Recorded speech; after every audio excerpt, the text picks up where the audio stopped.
We had a little bit of the Rifkin lag out bug, but it happened while the load screen was going, so yay. But we're in game. It's the semifinals of the Lycan League. I hope you guys are liking the Lycan League. And spawning here in the bottom right corner of the map, it's none other than the Red Zerg player, the finalist, one of two finalists from last week actually, Acer Bly. The top left, as the Blue Terran, he is top. And big love goes out to Day 9. Apparently tweeted about this. That's really cool. Two thumbs up from us. Still a little bit sad. I only got to say like 5 words to him. I think at like BlizzCon or whatever. I got to talk to him at Red Bull. So. Pretty nice guy. I can't. I I thought he'd be hopping onto the hype train too. The whole Legacy launch and all that, but I guess busy developing his own game. Yeah, believe it or not, he might actually have, you know, legit reasons not to be playing a ton of StarCraft. So. Yeah, everyone was. What? Reddit is gonna be Reddit sometimes, but okay, we're gonna see some cool stuff out of this. I think Bly's definitely one who would use Ravagers in the early game if I had to guess at anything. But again, you're guessing at anything. It's Legacy the Void. Things are different and weird and crazy. And one of the things I'm kind of hoping is we see Top really defeat that. It sounds silly to say it like that, but a lot of Terran players we've seen on streams, we've seen through our own ladder play, struggling with Ravagers. Not to say that they're super overpowered, broken, and unstoppable, but I mean, just thinking back to the first thing we cast today with Gosu user proxying them, I mean, Jesus, those things are scary. Yeah, I don't know. That looks kind of... yeah, okay. But everything's going to be changed, so don't be... thinking everything's doomed for Legacy of the Void yet. We got another, what, 6 months to go at least, but they actually release it. It's gonna be so long. I don't know how we're gonna deal with Heart of the Swarm. It's, well, I keep feeling like we need to emphasize. Well, first off, Top just found a really cool way to get over the ramp bug. I guess you just build a little bit different, but yeah, the game's broken right now. It's super imba. Some races are hella buffed. Some races got nerfed. But the point is, you want to stress test the beta. You want to see what does and doesn't work and what you need to tweak and fix. And there's going to certainly be so many things you guys as viewers disagree with, and that's totally fine. And it's actually pretty important you voice your opinions, be it over Twitter or Reddit or Team Liquid or the official Blizzard forums, because that's what Blizzard's looking for through the beta test. They want feedback. They want to see how this stuff works and what upsets people and tweaks them. So we had a 230 layer. What a timing. What a timing. But Bly did put everything he had into just gas for speed and then layer immediately afterwards. So, you know, we saw a lot of... Oh, is he going to be able to micro this? I think a couple of SCVs? Yeah, it's an SCV for his trouble. Oh, okay. Alright, not bad. But he got, you know, link speed, layer, but he's going to, I think, get those early mutas to deal with what is potentially and most likely those tank drops. Again, tanks can technically be handled, you know, if not just told to go away by queens. They're at least handled. But, you know, muta is definitely the easiest way. Yeah, I mean, we discussed this before, how this was kind of becoming a more common thing, 2-base muta at the end of Heart of the Swarm. And even here in Legacy of the Void, it's still got its place in the game. And, okay, he didn't go for the crazy Ravager rush we thought maybe on the docket, but maybe perhaps more so anticipating this tank drop that we've seen almost every single game from a Villo to here. So this is going to be some good counterplay. He's still going to have to dance around the tanks for a moment or two because the Spire's not exactly instant, but it will be here in time to make sure that this doesn't get too carried away. Yeah, plus Bly might have literally been just watching.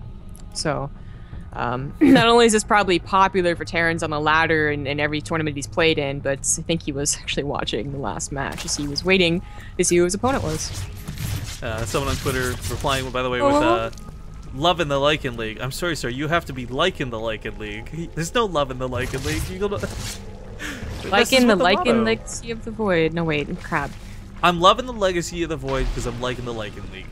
Liking the Lycan of the Void. Like, okay, there's actually no way to get that. Alright, so 3 queens coming out, going to chase us around, but as we see the Spire's almost done, and the mutas, it doesn't take much. 1 or 2 will do it to start, but... another little, I don't know if it's a bug or an intentional change, but just to bring up, because we saw it a little bit there with the creep ship on that misclick. The rocks here, I can't remember who we were casting, but if you guys don't know, you used to have to like A-click the rocks or the plates to actually target them to destroy them. Otherwise, we just move to them. Now, if you do that, you automatically attack them instead of moving to them. And one of the problems was we saw a player run like 7 banelings into them in one of these casts. It was bad. It was bad. It was bad.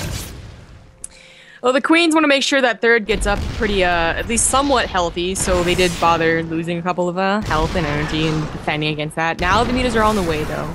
It's only going to take half of its damage. I still think canceling this might be worth it, though. It's going to be so low when it finishes.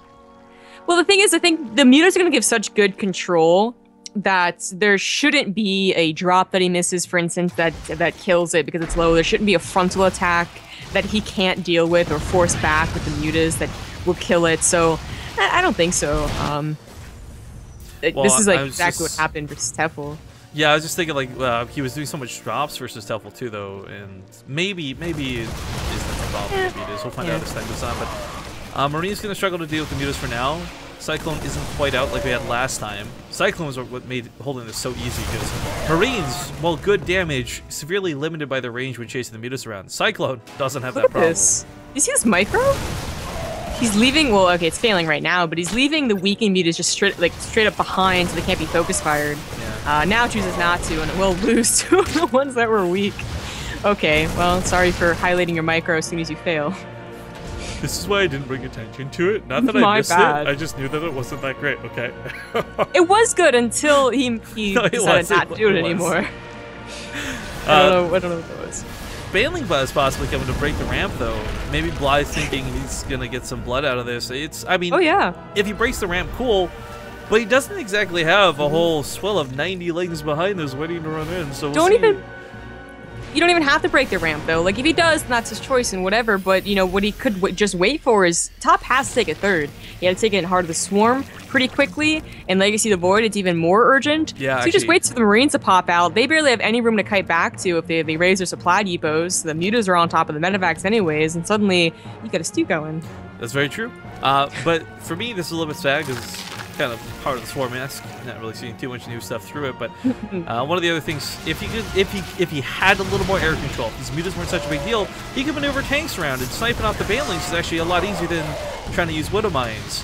However, despite this, he's going to stim the Marines to catch the mutas, but surprise his Banelings. Speed in any second now, too, and a bit of a classic win.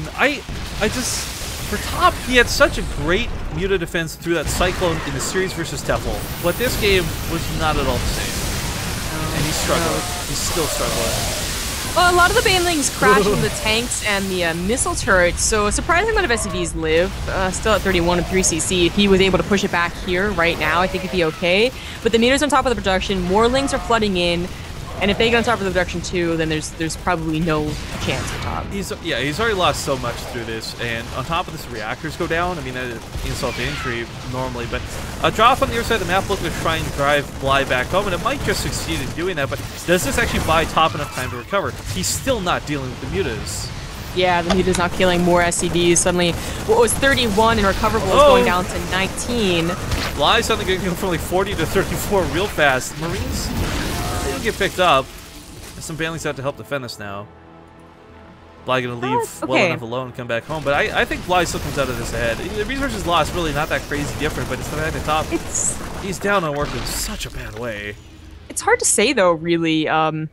If he can secure that third, get a bunker up there and some supply depots and actually secure it, because right now it's looking like it might just be lifted again, then he could definitely come back with some good drops and some good engagements, because he has upgrades. That's the biggest thing Bly gave up when he did this attack was 1-1. But he's actually just gonna voluntarily lift the CC. Probably the better move, to be honest. Unless he's nearby to repair. A little bit worried too. These two Banelings do a lot. Not focusing the Banelings. Oh no! Oh, sorry, Mules. Well, that was a pretty important transfer. Yes, it was. Yeah, that's too bad because only 2 Banelings. He definitely could have sniped it, but his control wasn't just quite there. A little panicked, and now the Lings, the droning has stopped. Bly recovered from the initial drop, and now he's just back in the Lings. And top never remade the supply depot wall off. Again, that third was never securable. And well, what's worse furthermore is he lost those medevacs so early, so his Marines only just getting healed up. But I mean, it's just not gonna matter. Yeah, just he is just going to lose. Yeah, not to be too defeatist, guys, but it's looking pretty rough for top. Bly does come in for this killing blow. Does pick up the medevacs, and he's gonna micro his heart out to the end of the day, but I just don't think it's going to beat out the Lings, much less the Mutas.